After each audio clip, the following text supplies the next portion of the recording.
nandoon. Masyado madami ang hangin dito. Kaya lahat ng hangin umakyat sa taas. Ito lang natira dahil kukunti yung positive dito sa area na to. Okay. Klaro ba? Now, eto naman. Alin ba ang ascending? Alin ang descending dito? Left lateral. Left lateral. Tinatanong ko kung alin dito.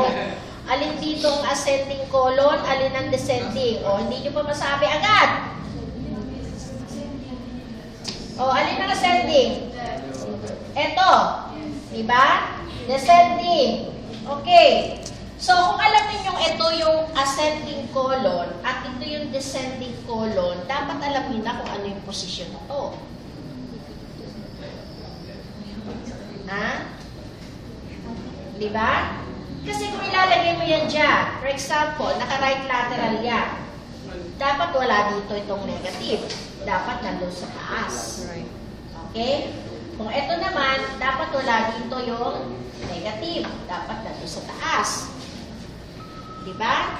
So, anong position to? Left lateral decubitus.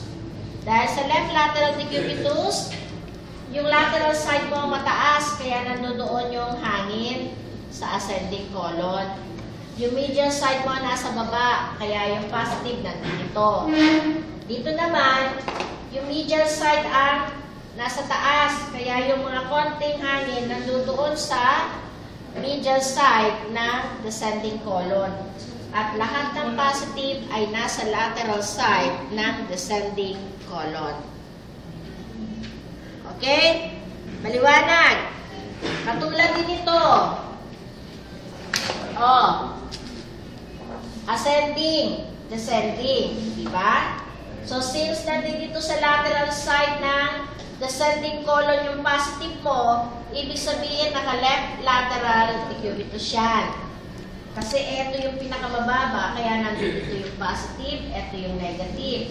Now, ito naman yung pinakamataas sa ascending, yung lateral portion. Kaya lahat ng positive ay nandito sa medial portion. Dahil ito yung mababa dito sa